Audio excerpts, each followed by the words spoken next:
Welcome to 1202, the Human Factors Podcast. The podcast that covers all things about humans, technology, and particularly the bit in between. Hey, and welcome to another episode of 1202, the Human Factors Podcast. I'm really excited because I'm so happy to be doing another When Podcasts Collide session. I think it's absolutely amazing that we're seeing so many Human Factors podcasts popping up everywhere and joining in the fun and sharing what they do. And what's brilliant is that everybody's taking their own angle, their own niche on it. And there's nobody messing around and saying, hold on, we're trying to invade everybody's space. And today I am really delighted to, I guess, invite a podcast that is taken on the way that they develop things in many different ways, not just the angle they're taking on how they're scoping out their space, but everything from the jingles and that type of thing is, firstly, it's well in your face and it's all homemade. It's brilliant. So I'm absolutely delighted to be joined, to be talking more about the Human in the Loop podcast. And I'm delighted to be joined by the hosts. So Adam Smith and Rhiannon Williams-Skinley are joining us today. And if I can just press the right buttons and bring them up, welcome both and thank you for joining me. Hello. Hello. So before we get into the podcast itself, let's learn a bit more about you two. So Rhiannon, if we can start with you, tell us a bit about yourself. What do you do on a day-to-day basis? And, you know, what's the current role? What's the job? Thank you. Well, firstly, thank you for having us on, Barry. It's certainly a bit of a flip reverse to be the one being asked the questions rather than the other way around. It's weird, isn't it? It is. That's why I now stick to this side. Oh, it absolutely is. Yes, well, a little bit about myself. So I guess I should probably openly first start and say I'm not actually a human factors practitioner anymore. I know, I defected. But I was a human factors practitioner for over 16 years and absolutely loved it and worked in a variety of different areas, kind of moving around the field quite a lot, but eventually finding my niche and really loving all things human performance, safety culture, wherein if I could, I would pepper visual scanning through there as well in some way, shape or form. But that's the past. My current role now that I'm in, actually, I mean, the apple doesn't fall far from the tree, does it? That I am moved to look more at capability. And when I say capability, it's all about how we can ensure that people can thrive in the role that they're in and how they can absolutely maximize their performance, looking at a variety of different areas, including, funnily enough, safety culture and the environment that they're in. But yeah, so that's kind of where I'm at just now. And yeah, I'm only a few months in, but I'm absolutely loving it. The way you describe that still sounds very human factorsy. The way, I mean, like I say, you're only a couple of months in, but do you still feel it's a human factors role just with a different title, or are you using them native skills, or do you feel you've ejected from it completely and you've left it behind? You can definitely take the girl out human factors, but you can't take human factors out the girl. That's for sure. It's definitely a different look. I wouldn't say it's a human factors role rebranded. It definitely looks at a variety of different other things and elements that I never got the opportunity to do in my previous role. But that being said, I have absolutely kept my claws well and truly into, funnily enough, Adam and several other members of the HF team, because human factors runs through everything. You can, I don't think you can isolate it. You can't not ever have human factors in any role or job when you're looking and thinking about people. So yeah, it definitely runs through, I would say. So if you're doing this now, and you said you previously were human factors, how did you get involved in human factors in the first place? What's your origin story? Oh, my origin story. So as I say, it was about, goodness, 16 plus years ago. I graduated from Glasgow University, first class degree, and I hope I'm not the only psychology graduate to go, what on earth am I going to do now? I had no idea. I really, really, really wanted to do, well, I thought I wanted to do criminal or like forensic psychology or something like that. But rapidly realized in my final year of study that, yeah, criminals aren't very nice people. So learned that one. So I graduated and thought, what on earth am I going to do? And it was a really lucky chance conversation with a fantastic HF practitioner called Anne Isaac. And I'm sure many of your listeners will know of her and know of the work that she's done. And we actually ended up just having a conversation that a friend of the family had set up, because he knew I wasn't really doing anything with my degree, and he said, look, I know this lady, come and have a conversation with her. She's done loads of different things. She's worked in sports, she's worked in aviation. Have a conversation and see if anything sparks your interest. So funnily enough, an hour later of Anne and I just chatting non-stop, I happened to say at the end of the conversation, oh yeah, my thesis was in eye tracking. And she was like, what? Eye tracking? So off the conversation went again. And we touched on a variety of different things, all things really related to human performance. So decision making, memory, how we move around the world and what that looks like and how we make those decisions. But what Anne sparked in me was a passion within, which I didn't even realize I had, was really around that human factors piece. And more specifically kind of related into aviation. So from there, I was lucky enough to become a graduate, working within human factors. And after doing a couple of years on a graduate scheme, I just worked my way through human factors team and finished up, as I said, just a couple of months ago, as a head of human performance, and leading a team of absolutely fantastic practitioners looking at safety culture, training, non-technical skills implementation, visual scanning. It was absolutely fantastic. It was a great team, but it was time for me to try something different and spread my wings. But I certainly owe a lot to Anne, and I was lucky enough to work with her for a long time as well, and she acted as a mentor for me. And I hope that I've been able to do the same to practitioners coming through the team that I recently left as well. Awesome. And to be working on eye tracking at that time when it was still, still quite a raw tool. That must be quite a fascinating time to do it, because I think a lot of people perhaps take it for granted now, because you throw eye tracking at everything, don't you? Yeah, absolutely.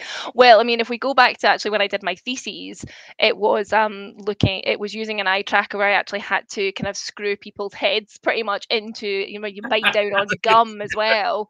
And I even had my sister-in-law come through and I was like, I'm really sorry, you're gonna have to take your mascara off. It was, we were living in a different time, and I've made myself sound really old there. I promise I'm not that old. But it just shows the extent to which the technology has really kind of developed and come on leaps and bounds, even in that short period of time, like the 16 or so years since kind of I've been dabbling in it. And yeah, I mean, the way in which we did the research back then, it was something really new. I don't know if other industries and things were looking at it, but certainly within the company I was working within, it was new and exciting, and we were kind of like, oh, what is this going to give us? So from there, it allowed us to then go, right, okay, it can give us this, but it can't give us that, and be kind of much more targeted and realistic. And I know that's certainly something that Adam and his team now are looking at, is actually how can we evolve that and move that forward in a variety of different ways. I certainly still touch base with it and keep in on it, but mainly from using the video output that you get from trackers, rather than looking at that really kind of detailed analysis that you get out the back as well, but really looking at how we can support individually, again coming back to the role that I'm in, supporting capability, supporting trainers and how to coach out in scanning and things like that. So that's really where I've been looking at it now as well. Cool, that sounds fantastic. Adam, if we can move over to you, tell us a bit about yourself. What do you do on a day-to-day basis? And I've got a slightly embarrassing admission to make, that when we were setting up for this interview, I sort of said to Adam, "Oh, great to meet you," because I didn't realize that we'd actually met before in one of your previous careers. And it wasn't until you sort of embarrassingly told me, "Yes, we have met before, you moron." I'm very glad to have reminded you. Yeah, so can you tell us a bit about what you're doing now? Well, I think firstly that was a long time ago, so I think it's very natural. You've had a lot of work since then. It was oh god, it was probably about 12, 13 years ago, wasn't it? Long time ago. Yeah. And also, how do you follow that? Rhian Williams-Skingley, what a practitioner! Whoa! I was getting all G'd up just listening to. I want to do that work. He'd already done it. So my role is a little bit different. I'm a massive nerd by nature, and particularly for human factors, I just love it as a subject. I could do it all day, every day. And I'm quite lucky in that my current iteration of my job sits in strategy and development of human factors, methods, strategy, policy, techniques. So what I do at the moment is I'm part of quite a small team within a big team that is looking at the kind of things that Rian was just talking about. How can we bring eye tracking into the everyday of an operator's life? Not just, when you think about glasses, but desk mounted. So, so you haven't got any of that invasive stuff. There's no mascara being removed. There's no heads being screwed on. You literally just sit down at a desk. Can you imagine asking operators to bite into gum now? Like, it's, yeah. You know what? It's bad enough getting to fill out a questionnaire. That's so true. And yeah, but loads of other stuff. Like I do a lot of work to try and make sure that our HF processes are where they need to be. That we're always at the forefront of how we apply things like our HMI assessment. And but just before this, less than a year ago, I was at the sharp end of HF doing design work on HMIs and new aviation systems, assurance and safety cases on those systems. So I'm a generalist by nature. I come from almost a kind of not a true contracting background, but I've worked in nearly every industry. But I'm straight into your second question. What I do day to day now is strategy development, looking at the future, where HF is going, how we can be at the front of that race, how we can be applying the coolest stuff in the best, most practical way to make our operators as good as they can be, as safe as they can be every day. See, you don't have to be restricted by the question set. Don't let it slip that we've actually done a little bit of planning. I mean, nobody needs to know that. Oh, no. You and me have done planning. I haven't. So true. Since you've gone there, then so how did you get involved in human factors in the first place? What's your origin story? How did you find it? Well, it was a rainy Tuesday back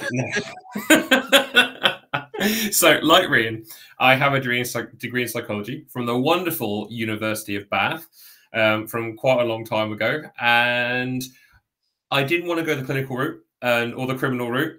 I wanted to go the neuroscience route because, did I mention I'm a massive nerd? So it was brains that really, actually, I've always loved your sign at the back of 1202 because it's a lovely brain. Brains that intrigued me. And I kind of did that for the first few years of my career. I was actually working in defense at the time, but there was kind of a crossover. So I got to do a bit of that for kind of the first 2-3 years. But the trouble with kind of areas like that is there's very little work and it's very, very competitive. And eventually I kind of went, you know what, I'll just slide a little bit into experimental psychology. So I'm now not just doing neuroscience, I'm doing experimental psychology. So I'm designing and running, experiments, standard things using kind of PVTs, Stroop tests, that kind of stuff, looking at human performance and looking at how we can apply psychology into the everyday of, well, in this case, the military. And it was great because I got to work with ships and tanks and boats and helicopters and everything a nerdy young HF graduate could possibly want to work for. But through that, I kind of then carried on through psychology and I kind of found ergonomics a little bit. So I ended up finding these really interesting projects that just had these things that were more down the human error route. And so human error really was the route for me from psychology into human factors. And I think Rian can attest this way. It's this thing I still absolutely love. I absolutely love reading case studies about, incidents and trying to unpick why systems let humans down, why human error occurs. Favorite ones as well. I do have favorite ones. Hashtag Island. There's a little joke. If you listen to one of our earlier recordings, Adam talked about his favorite 3 Mile Island case study. Such a morbid Apparently you're not supposed to have a favorite nuclear disaster. Who knew? No, I can sort of sympathize with that because I've sort of got my favorite air disaster as well. So oh, you get on well then. You're hiding a favorite. When you're going to a like you're giving a talk or something, particularly around to new students or something like that, and you're trying to entice them in. There's nothing like a bit of morbid fascination around. Because I've got a bit of a thing around Kegworth. Okay. I know it's a fairly obvious one, but actually, because I used to work for Smiths Aerospace at the start of my career, and so we weren't allowed to talk about it. Right. From talking about it because of the that aspect of it. And so then when I left there, and I was like, oh, I can talk about this now. And I use it about my thing. So I completely get having the favorite thing. Yeah. Yeah, so that was my route. And then so I actually then changed roles. I actually took a role as a human factors specialist, a generalist. I worked in nuclear, oil and gas, defense, transportation, the lot. I was rented out basically for a thick end of 5 years to other companies to go and fix human factors problems. And I loved every second of it because it gave me the generalist skills that I have today. And then I got enticed into my current role in aviation. I was not actually looking for a new job. They kindly offered me an interview. I went for a practice and they sold it to me. And I've liked it ever since. And now I work in aviation in human factors, purely human factors. But yeah, it's still that nerdy side, though. It's that human error, the design and the assurance, how we get to the roots of things. It's still the psychology of things. It's still trying to understand human behavior and how we can help humans be more effective, be safer. It's an amazing subject. Brilliant. And obviously then you've taken the jump, both of you, to start your new podcast. So we're going to take a quick break, and then I want to find out more about why you started doing it, what are you enjoying doing it, and what do you hope to get out of it. So we'll be back right after this. You're listening to 1202, the Human Factors Podcast. We wanted to take the opportunity to say thank you for your support. You can help further by rating us through your podcast provider, sharing us through social media, and telling your friends and colleagues. Let's work together in raising awareness of the value in putting users at the center of what we do. Welcome back, and you're here with myself, Adam, and Rhian, talking about the Human in the Loop podcast. So, Adam, if we can start with you, Human in the Loop, what is it? What is it about? Firstly, Barry, the production value on this podcast is beautiful. It's phenomenal, isn't it? Amazing. I feel like we're some kind of. I feel like you're like U2 in the 90s, and we're like a garage rock band that's kind of in the background, kind of working with old amps that only have one working valve. You blush. But Human in the Loop. I use other people's tools really well. Human in the Loop. Human in the Loop. I'll be honest with you. I think we started Human in the Loop because, for the simplest and purest of reasons, it's fun. We worked together for years, and we're both so passionate about HF as a subject. And I think what we really wanted to do, there's two things really. I think we wanted to help make the subject accessible for everybody. We wanted to find a format that was engaging and disruptive as well, like the whole feel of the podcast. We wanted like a breakfast radio kind of a podcast as well, so it's a bit light on the ear, that's kind of easy to take in.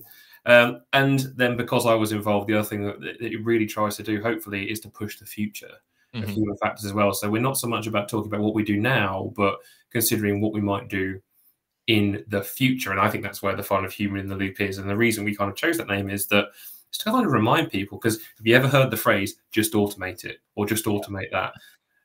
Well, there's still a human there, and there will be for the foreseeable future. So hence, Human in the Loop. Cool. And there is a whole thing, and I wanted to have that cheesy thing of like, write the theme tune, sing the theme tune, that type of thing, but you really do. Why? So, Rhian, why did you let him get away with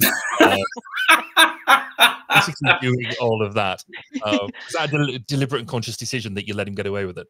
Absolutely, yes, 100%. Oh goodness, yeah. No, as Adam said, we have worked together for a number of years, and from day one, when I saw this giant man walking through the office with a top knot and tattoos, I was like, I'm going to get on with him. And we did, and we hit it off. And yeah, building on what Adam said, like it's two friends chatting, and we happened to bring some other people along with us for the ride. Adam's so creative, and I say we've always bounced off one another because of that. We've come from a similar background, but then took different avenues. So we've got completely different interests, but actually they kind of cross over one another. So when we were working together, we'd have like a half-hour meeting catch up, knowing fine well that we were going to be there like an hour and a half later still, like chewing the cud about a variety of different things.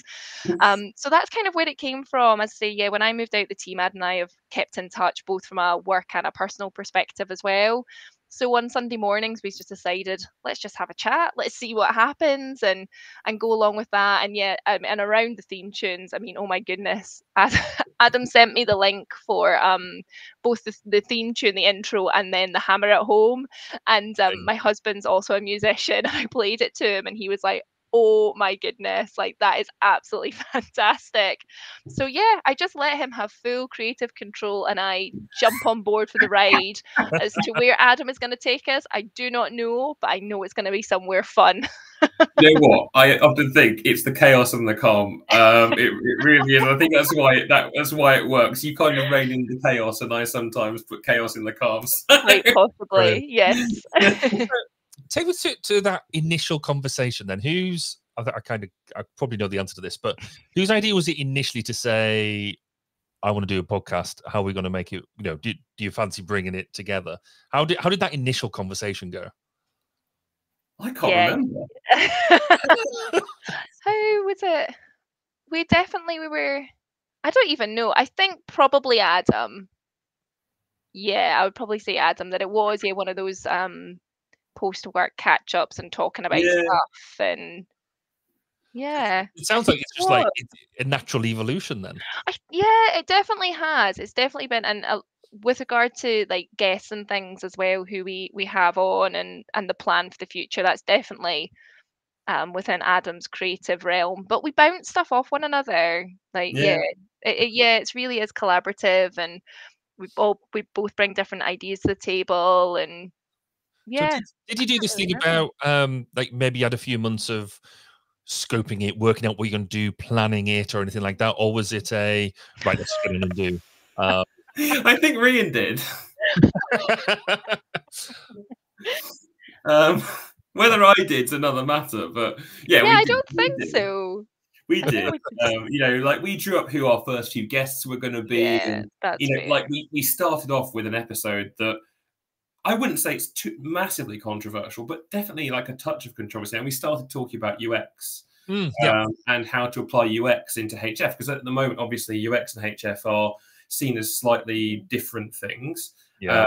And so we got the wonderful Rob Becker in, who's someone we both have worked with and know incredibly well, who knows an awful lot about it. And we just had a really good discussion about, you know, are they different? Should they be different? Should they work together? How should they work together? How can we bring them back together? And it was the opportunity to have those kind of conversations. You know, I don't think we ever really had a conversation that said, let's start a podcast, and someone actually triggered it. I think it was more a case of just going, this is really interesting. Why don't we just actually talk about this and get some more thoughts and opinions on it? And, you know, we've had other amazing ones. Like we had one of our, you know, very close kind of HF consultant friends on, who's an expert in automation, talking about, it wasn't even, that's a great example. You talk about planning. We planned a whole episode on automation and did an entirely different conversation, because we had this line about the impact of algorithms, not automation itself, but the impact of algorithms on our everyday lives. So that's where the podcast came from, really. It was a want to actually share some of these conversations and bring other people into them as well. And one of the lovely things that started happening is that we've moved from a place where I'm approaching people that I want to be guests on the podcast, to where we've actually had people come to us and say, if you'd like to have a guest, I've got something I'd like to talk about. And that's really, I don't know if you've had the same. It's really lovely when people come to you and start saying, you know, I'd love to come and have a chance to talk about this. And we go, definitely. Yeah. You know.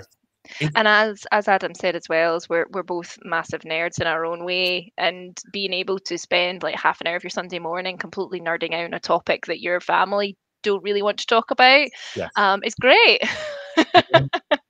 It is an interesting one thing with the guests, though, isn't it? Because I've now had a few people who I've asked where they've then turned around and said, I was beginning to think you'd never ask me. And things like that. I thought it was personal, Barry. Yeah, and I was just like, I didn't realise. Okay, fair enough. Sorry. So, now, but just showing, I guess, to give an example about where some of your guests then springboard to, because after you did the interview with Rob, I saw him at the Ergonomics conference, and I'd listened to that episode before I saw him there, and we then carried on that conversation, because when I was listening to that conversation, I was driving down to Portsmouth, and there was things that were saying, I was like, well, I don't agree with that. I think it's it. And just talking to myself in the car, talking at your episode. I was like, oh, yeah, that's brilliant. I've been saying this for years. Why does nobody ever listen? So I think I love the conversational style that you have in the terms that, I felt I could contribute. And I'm like, hold on a sec, I'm in the car by myself. Darn it. Then conversations don't just stop there. So no, I think it's fab. That's amazing. I love that. I love that you and Rob had that conversation as well. Oh, I didn't know that. Yeah, I absolutely love that.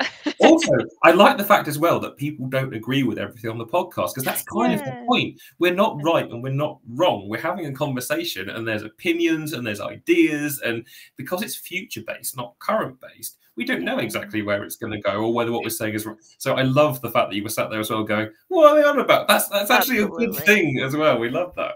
And some of us are more opinionated than others, aren't we? I know, you're a nightmare. I think we've got a bit of a flavor then on how you mentioned this idea of the breakfast show style. How do you characterize that? How did you, how do you make sure that you're keeping it that light, or you're keeping it that sort of approach? I'll be honest with you. I think a lot of it is in how we record it. So we tend to do single take, and we don't tend to overthink it. And there is planning and there is structure, but it's highly minimal. The other thing is, and really, this is a fun one, isn't it? We actually say to everybody, do not worry about talking over other people. It has to feel like a natural conversation. The way you do that is just by talking and letting the conversation just go. So actually, if you listen to our podcast, you will hear us step on each other and talk over each other, because we all do. I'll demonstrate. We do this. You can see when people want to get on camera because they start to lean in, and you're like, no, you're not going yet, because I've got a point to make. And it's I've got one more point. Exactly. And so I think that's how you get it. It's not really a set of instructions so much as just maybe giving a feel or a culture to it. We talk about safety culture and things a lot. And I think a culture around a podcast very much is just share what you want to share, shout up, throw it out there. Yeah. And actually, while we do semi-plan things, the plan goes out the window pretty quick, doesn't it, really? Yeah, being your authentic self, I think, as well. And that's always been something that Adam and I think, have connected on as well, is, being who you want to be and who you are. And yeah, when we've had people on, we hope that that's, as Adam said, the culture and the feel that they get, that Adam and I both have our ways, and as we say, we talk over one another and have a laugh. Like, inevitably, it's about having fun. That's really what we want to be able to do, and we hope that comes across as well. And so, since like I said, you're 5 episodes in now, I believe. Yeah. So I don't know. we are just about to think about recording number 6, which is very exciting. What do you think you've learned in between recording episode 1 and now going into recording episode 6? Or do you think you've all nailed episode 1 and everything stayed exactly the same? Podcast. Absolutely no, not at all. Not at all. I think we had one episode where, if we're talking purely on the technical side, because I do all the editing and the production on it, you're right, a purely self-produced thing, from the theme tune through to the edit to everything. I used to say to everybody, you know what, don't worry, we can edit anything we want out. And there was one episode that I had to spend quite a lot of time editing, and it turned out really well, and you wouldn't know which one it was. And it was no fault of anybody's. It was just a conversation that kind of wound in a lot of ways. Then we had to come back and record some extra bits of audio to try and clip in, because we hadn't quite got what we wanted. And that. So I think for me, the lesson learned there was actually, I would rather re-record the conversation sometimes now than actually do that. But apart from that, I think we've been okay. I think the key to it has been letting the guest drive, some of the areas you want to go into, making sure that plan doesn't stay too structured. But yeah, what about you, Ryan? I would probably say learn something from every single episode in some way, shape or form, whether that be that we'll create new words because we'll stand on top of one another, or we'll make word slips. Podisode was a word that we created. Oh, I love Podisode. I wanted to call every episode Podisode 1, Podisode 2, plus it's the only thing that got rejected creatively was the use of the word Podisode as an actual thing, but I really wanted to use it. Yeah, but so I think, I guess leaning into it and having the confidence, as Adam says, to let the conversation just run. That's personally speaking. Adam's always had the confidence to keep going and have opinions, and and yeah, allow the conversation to flow naturally. Whereas as we've maybe gathered, I'm maybe a little bit more structured in my thinking. Yeah. So I think, yeah, allowing the conversation just to be, because I think we found early doors that we'd have prep meetings and then having wished we just recorded the prepped meeting, because actually it flowed as a really Some of beautiful our prep meetings conversation. were just great podcast Yeah. episodes, Yeah, and yeah. we never recorded them. And never recorded them, or the ones where we forgot to press record Oh and my then God, had that was to amazing. re-record them. There's a lesson. There's a lesson. There was an episode where I didn't hit record, and we got to the end. Right, I'll stop the recording, and I went, Yeah, just one quick thing. Great episode. great. Went really well. We enjoyed it. To be honest, you're now making me look. Am I recording this? Am I So I would definitely say we learned something new with everyone, but overarching, it would be just having the confidence to lean into the conversation and let it go where it's going to go. And yeah, as Adam said, let the guests kind of lead the way with that as well. Do you know, one of the maybe the fundamental things that's really interesting is that me and Rian, I think the two of us between us, we cover quite a lot of human factors in terms of our past experience. We've got over 30 years between us, and we've worked across different domains. And Rian, you're far more on the kind of the human performance side. You've got much more in terms of well-being, investigations. I tend to be a lot nerdier in terms of system interaction, HMI design, that kind of thing. But I think one of the keys for me is to realize that, you know, it's the guest that has the vital information. It's really them that we're trying to advertise and trying to let shine through, because we bring those people on as subject matter experts in that domain. And while I definitely hold opinions in all the domains, as has been noted, and Rian definitely has expertise in nearly all of them, it's really important to make sure, and that's why we brought the hammer at home in as a concept, was to make sure it was the guest that got the chance to bring the message they want home. So what's the one thing, if you had a chance to tell every human factors person in the world, every operator, every person in the world, one thing about this subject, what is it? And that was the hammer at home was, I think, a bit of active lesson learning that we wanted to be really clear as to what it is we want you to take away from this podcast. So hopefully when you listen to it and you hear that,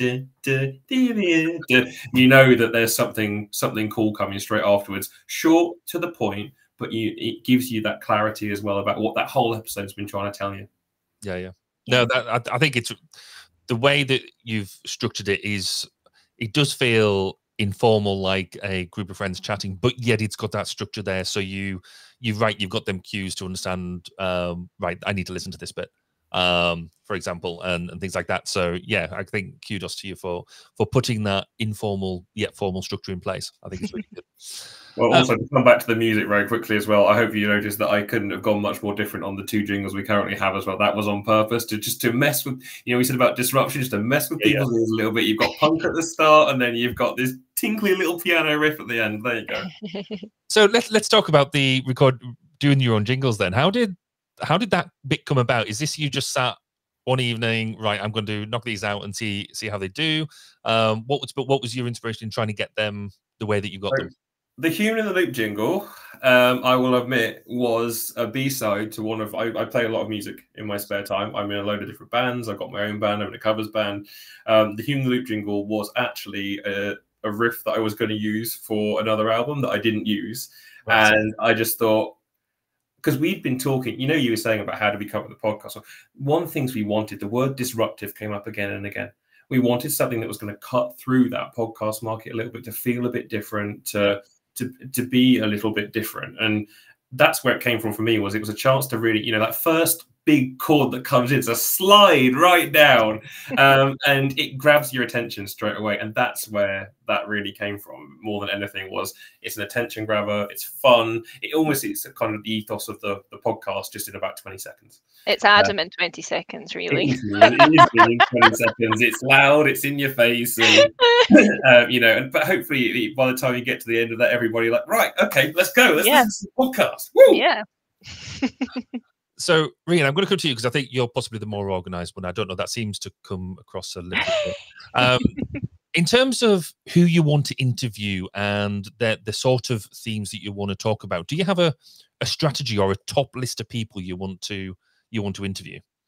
Do you know, you came to me as the organised one, but I am actually the one that's kind of more along for the ride. A lot of this Oh, good is skills. the brainchild of Adam. But no, we do have, in saying that, we do have planning meetings. Yeah, again on a Sunday morning over a cup of coffee, and we'll kind of just talk around. As Adam says, we come from different areas of interest, so we try to kind of tap into, oh, that's something that we're really interested in talking about more. So for example, like the safety culture one, I mean, Adam calls himself a nerd, but I mean, I'm going to make a sweeping assumption that people watch the Chernobyl like docu-series Yeah. recreation. Yeah. Yeah, we all went there to then go there and listen to the podcast, read the books that the series was based on, and likewise with Boeing, to the point where I took a crash report on my holiday. Do you know what I mean? That's kind of next level nerding. So yeah, so but going back to your question, we'll bounce the ideas off around, okay, so we've looked at that field, we've looked at that in that context. Will we try this one, this one, this one? So we probably try to line up maybe the next 3. So we know we've got kind of like the next 3 months lined up for us, and trying to make sure that the topics are diverse in their nature, that we're not repeating similar trends and themes throughout the course of the kind of the episodes that go by. But yeah, so it is really quite flexible though. It might be like the topic of the month that maybe one of us has read something about, and we'll go, oh, let's go and have a conversation about that. Or it will be something that we thought, actually no, we want to line that person up, and it's going to be a bit more tricky to get them involved because of time zones or whatever. So we'll start to lay the groundwork for that a little bit kind of earlier as well. Yeah, I think certainly the time zone thing is something I'm learning about, having to, do start podcasting 10 o'clock at night, 1 o'clock in the morning. That's been, how much do I really want this content? Well, it's funny because I'll give a little bit of a sneak.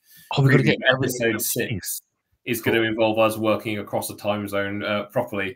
So we're having an international guest on in episode 6, which is very, very exciting. Yes, fantastic.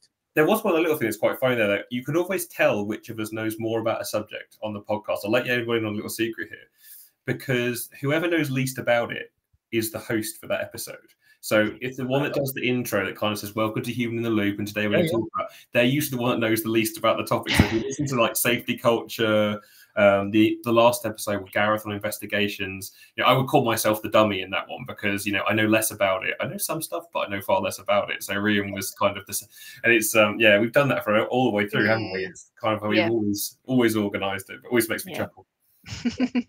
See, the Gareth one I thought was quite, because Gareth's been on 1202 before, and I met him years ago at Ergonomics Conference, and he's before he started up his business. And I remember sat with him at lunch going, just making conversation, never met him before. And he goes, oh yeah. And basically he turned around and said, I'm going to launch my own human factors consultancy in the diving sphere, in that domain. And when you just sat there going, nah, it's not good. Human factors is niche enough as it is without going into a niche market as well. I sit there, oh, that sounds interesting. Never going to work. Never going to work. Are you sure that you want to focus that tight? Never going to work, mate. It's just going to do it. And he's blown it out the water. No pun intended. Yeah. Yes, and I every time I sort of see him now, we had that conversation. He goes, yes, we had that conversation. You say that every time we meet. So looking forward then, you talk about, the different trends and things like that, the things you want to talk about. What do you see as the emerging trends and topics that you want to cover? So Adam, what's on your sort of list of things that you want to talk about on the podcast? What a list. And actually we've covered some of them, but for me, what a question, bro. Straight away, my head goes into the future of human machine teaming. That's where I am most passionate at the moment. Human machine teaming, how we're going to work together with artificial intelligence in all its various forms, the difference between machine learning systems and artificial intelligence systems, and how humans are going to actually operate with those. And I want people to realize those are not robots sat in chairs typing at keyboards. Those are going to look like screens with buttons and information the same way they do today. You're not going to have some kind of Hollywood style, robots out there to interact with. So that I think is absolutely fascinating, and how you keep the human in there. I'm deeply passionate about what I call active monitoring. I'm terrified of the world going towards humans being passive monitors, because they're not good at it. We are not good at it. And actually, one of the real mistakes, the ironies of automation, is that we all tend to automate stuff that humans really need to do to be able to make effective decisions. I'm going to stray a little bit into Rian territory. Another thing I'm really passionate about. Future of human performance measurement. We both care about this one. You know, the technologies we can use to do that, the methods we can employ. Really, really interesting.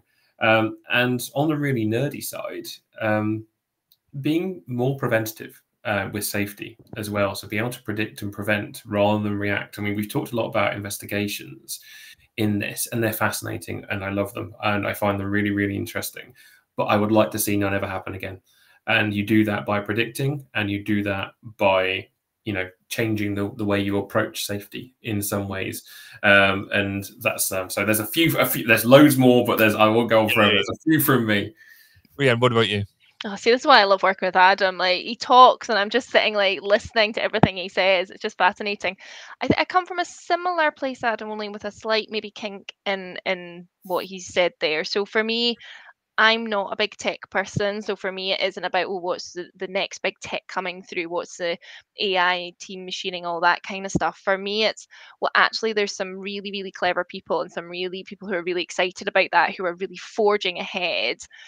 But actually, for me, it's all about how do we ensure that the rest of the world is keeping up? How do we ensure that our operators at the front line who come in, do their job, go home, how would they engage with that? How are they feeling about that? Because if we think of that core, that human in the loop, we all think, we all feel, we all need relationships. And actually, how's this digital age that we see potentially on the horizon? How is the human actually going to fit into that from a cultural perspective, from the you can't see my video, I've not got it on, but I'm really like that tangible, that soft person bit. And I say soft person, I think back to one of our guests, Hannah, and she talks about like non-technical skills being a marshmallow. It's a really lovely analogy, which just stuck with me. But actually those non-technical skills, those that core people and what we need as humans to really truly thrive within the working context, that's where I'm at. That's where I'm really interested in. Can I link it back around, Ree? Because actually, as well, with the non-technical skills, here's another one for everybody just to think about: is how do you teach non-technical skills to an AI? Because it needs them the same way a human team member does as well. And actually, if we're not good at teaching non-technical skills to humans all the time, how on earth are we going to get them into machines that weren't raised like humans with the concept of humans? Sorry, I had to on that. I think that's one of the most fascinating questions out there. How do you teach AI leadership or communication or any of those 12 kind of factors? Yeah, but then you bounce off that and you get into a bit of a cycle, because then, well, how do you teach a human to interact with something that they think has been taught? Exactly, you've just said leadership, teamwork, consciousness, all that kind of thing, and it doesn't. So therefore, you've got that relationship of the person then trying to understand, what is this digital team member doing, but are they a team member? Is it something different? It continues as an endless cycle of It is. It's amazing, because you turn around and, you know, we talk about human machine teaming. At the moment, we don't have that. It is, you know, the AI component or the machine component is always subsidiary, and you know, we're always happy with that. But then, if they then step up and they are a true equal team member, and define what that means. What happens when they do something that you don't like? And that's going to be, for me, that's almost the Turing test of it, because you know, the Turing test is kind of done now. We can make that happen. It's how do we react when the machine turns around and says, well, no, I'm not going to open the door, Hal. You know, that type of thing, and how we then react to that, because we're going to have to get back in our box. Or do they get in their box? Or exactly. Cool. I can't wait for some of these future episodes. I think amongst other areas as well. I think we ended up in one kind of area, but honestly, there's a really bright future for across the board of human factors. It's not just in these areas. Actually, it's in the future of non-technical skills. It's in the future of training. I've done some. I've got a blog as well to go with the podcast, and on the blog, I've talked quite a bit about, you know, for example, how we can bring new methods into training to try and help training efficacy and effectiveness. And, you know, there's there's such a bright future for everything in the human factors space. And what I would say, to be really broad, is, and when we plan the guests, we're going to try and cover all of it. That's the whole point, is we're going to try and go across the full piece and try and talk to people in different areas. The next episode is something we've not touched on before. The one after that is likely to be something completely different again. And it's only probably after we've done kind of maybe 10, 15, we're going to be kind of cycling back around, because actually, you know, we want to come back and have some second conversations. Hopefully, if if people listen to the first 5, they might be going, oh, I'd like to hear a bit more from that guest or a bit more about that topic. So we are going to do that. But I feel like there's an awful lot more future to cover before we're at that point where we're kind of coming back and saying, right, let's see how this is going, or let's expand that conversation. So, yeah.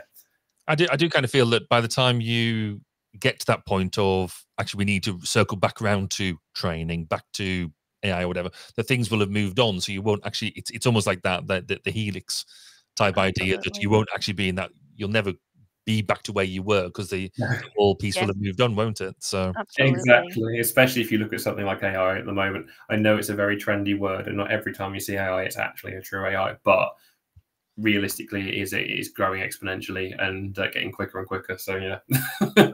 That's fair. That's been fascinating, and I think anybody, if you want to know more, I mean, as much as you can listen to me grill these two about it, go and listen to it. It's available on all good platforms that I can find, and Human in the Loop is, again, you will definitely know it as soon as you press play. You definitely know you found it. We're going to take another quick break, and then we're going to be back with the final 3 questions for both of you. It's to the final 3. My name's Nick Rome. Let me tell you about this. Technology in our world is evolving at a phenomenal pace, and keeping up with what that means in the human factors world can be challenging. That's where Human Factors Cast comes in. Human Factors Cast is a weekly podcast that highlights and breaks down stories that are chosen by you, the Human Factors community. New York State is giving out hundreds of robots as companions for the elderly. Buttons in cars are safer and quicker to use than touchscreen. A prototype just achieved a major milestone that actually fits the description of a flying car. The show provides perspective based on experiences from different domains and different industries. We even cover some of the hottest conferences in the field. On this episode, we're recapping EHF, Ergonomics and Human Factors Conference, Neuroergonomics Conference, Human Factors and Ergonomics Society, UXPA International. Join me, Nick Rome. And me, Barry Kirby. Every Friday morning when Human Factors Cast drops on YouTube and your favorite podcast directory. And remember, it depends. And now I'm going to send it back over to Barry for the final 3. And welcome back. So for these final, so we ask the same questions to all the guests that come on, really to sort of, I guess, inspire and push different thinking to different people. So, and we've come to you first for the first question, which is, do you have a go-to book or a paper that you know is sat on the desk, no matter what, you can pick it up and find something useful in it, be that a technical book, or even if it's just your favorite fiction book, to get away from it all? So I think we've already talked about favorite case studies, so we won't go there. # 3 Mile Island. But for me, you've asked a question I could take forever with. In terms of papers, if anybody has a massively nerdy interest in the automation AI area like me, Ironies of Automation by Liza Bainbridge from the 1980s is still about as perfect an academic paper as you're ever going to find. And 40 years later, it is just as true and just as impactful as it was when it was first written. I cannot say enough how fundamental that is to everything that we do or should do. And actually, last year, one of the greats, Mika Ensley, released The Ironies of AI, which was a really interesting update. So those 2 papers, I think, are really, really useful at the moment. I'll give you 2 books as well. Black Box Thinking by Matthew Syed. I absolutely love. It's one of the few books that actually gives you really tangible case studies and really easy to access information. I love the way it's presented.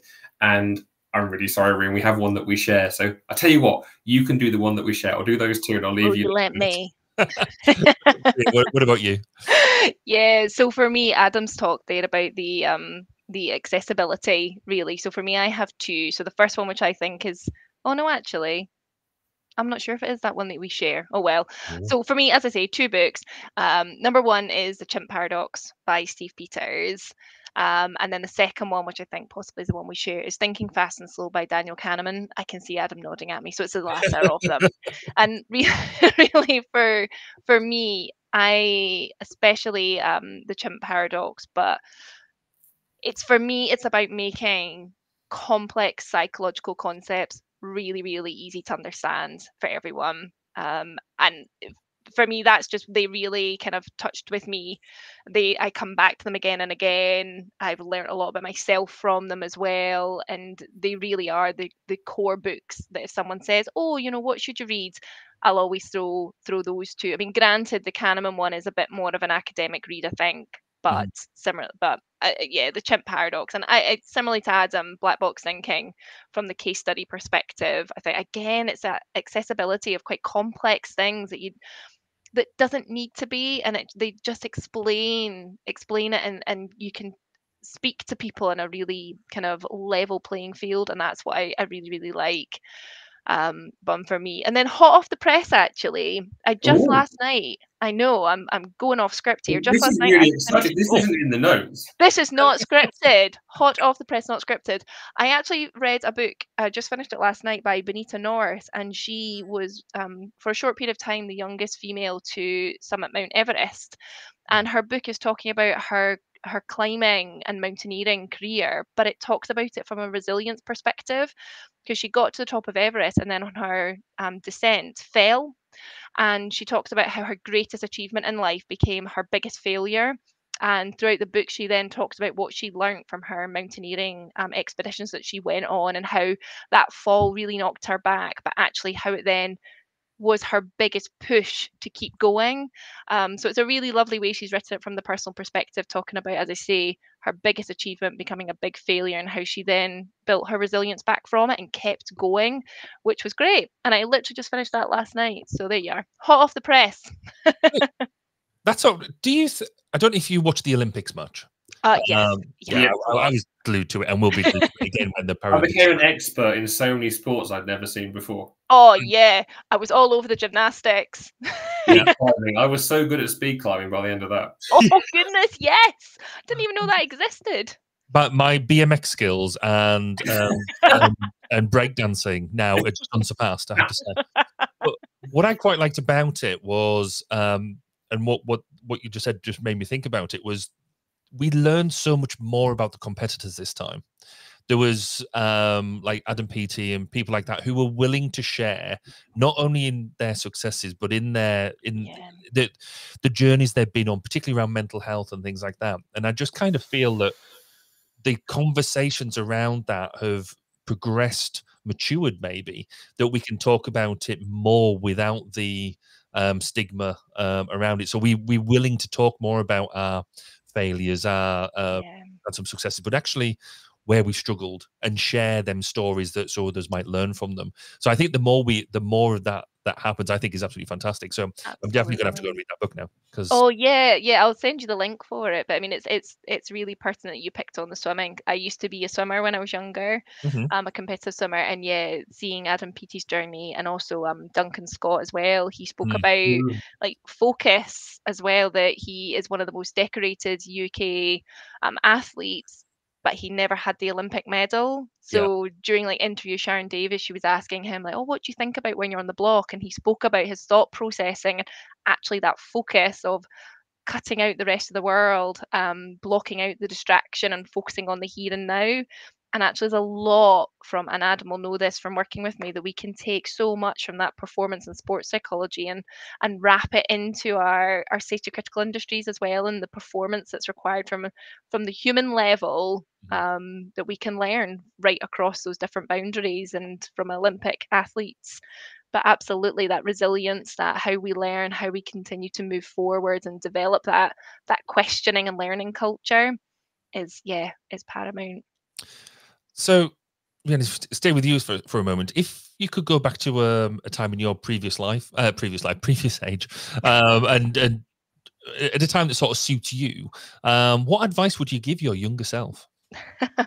I still like to think of myself as a young. That's why I said younger. Oh, no, yeah. I'm not No. that stupid. I've only now. We're not going down that line. I like to think of myself as still young, but then I am horrifically knocking on a new decade, on the door of a new decade. So I'm really aware that I'm not. Honestly, I don't really know. I'm still figuring it out. I have absolutely no idea. And when I do, I will be sure to tell that younger self, well done. Adam, what about you? You know, it's a really interesting question, and I am struggling with it a little bit as well. I think for me, maybe slow down a touch, kind of enjoy the scenery a little bit. You know, I'm one of these people that always likes to be moving, always likes to be doing something. Literally, I can't sit still, and I have to be kind of doing something. And actually, I think I've realized over maybe the past few years that there is a certain joy in slowing down and just enjoying things. And actually, this podcast is one of those things that kind of weirdly helps to do that in a way, because it lets you stop, it lets you do something that you're passionate about, it lets you have a nice conversation about something that's nice and relaxing. So maybe just to realize that you don't have to do everything at 100 miles an hour, and that you can sometimes take your time, and that gets you a better result. So if that resonates with anyone, then I'm very glad. And if it doesn't, then feel free to ignore it entirely. So they go completely the other way. You come to a long time away from now, you come to think about retirement. What would you like to be remembered for, Adam? Human in the Loop theme tune. No. Nailed it. Do you know, I have absolutely no idea at this point, and I'm absolutely fine with that. You know, I love working in Human Factors. I love doing the blog. I love doing the podcast. And for me, as long as I feel like I've made a contribution, I think, to the advancement of the subject and the discipline, then I will be a very happy man. If I could get a #1 hit single from some of my original music as well, that would be lovely as well. Just a one-hit wonder. I'm not asking for much. Just a one-hit wonder. That would be lovely as well. Fair play. Rian, what about you?